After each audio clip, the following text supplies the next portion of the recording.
Welcome to this week's episode of Your Stock Request for the 26th of September. Hi, I'm Michael Gable, Managing Director at Fairmont Equities.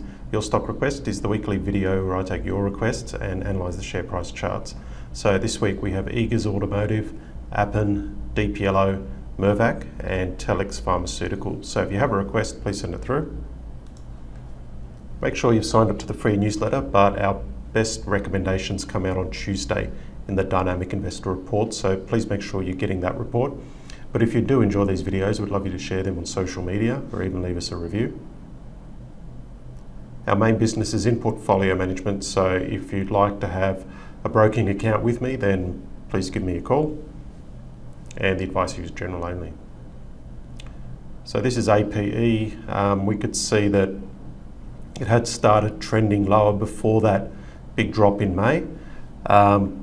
But obviously since May it has managed to flatline. It hasn't gotten any worse. So yeah, it's possibly now building a base, but we need to see evidence of it breaking out first. I mean, you know, this could just be stalling for time before it breaks lower again. So obviously you need to have a look at sort of the resistance levels and support levels, and you know, essentially a daily close back above 11 would be a possible buy trigger that it would be coming out of the base.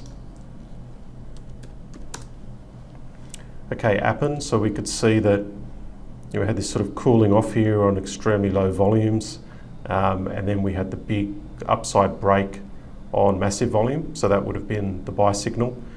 And yeah, obviously it's gone quite a way higher with a lot of volume going into the stock. So look, that's a positive, but yeah, it is running pretty hard and it is getting a bit volatile now, so the moves are getting fairly large, the daily ranges. So yeah, what you'd need to do is basically run a trailing stop. I'm guessing something like an 8 or a 10-day moving average I think would sort of hug this quite nicely.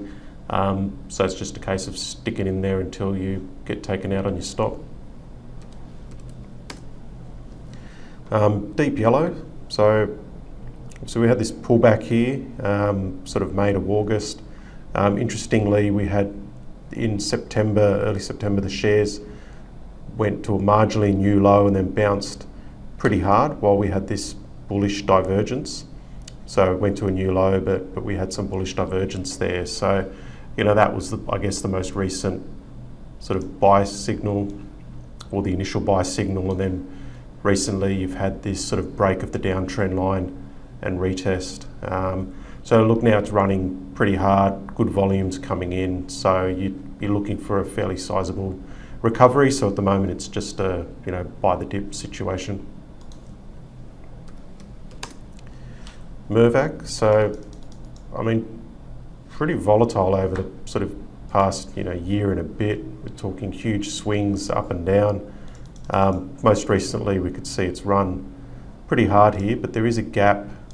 We could see this gap here in April, so it's sort of hit that gap and is now finding a bit of resistance. So naturally you'd expect a bit of cooling off. It's impossible to know, is it just going to head sideways for a bit and then break higher? Are we going to see a deeper cooling off? So again, you just look to run some sort of trailing stop, again, just probably like a 10-day moving average, something like that, just to keep you in the trade. Okay, and finally Telix Pharmaceuticals. So we could see, been trending well all year, very nice trend. And then we got to this point here where it gave us a fairly sort of flat consolidation. It's a little bull flag there.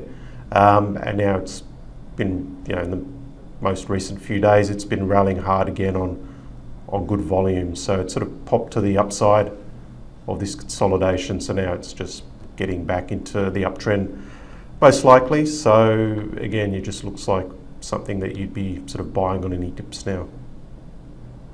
Okay, well that's all for this week. If you have a request, send it through and I'll try to cover it next Thursday.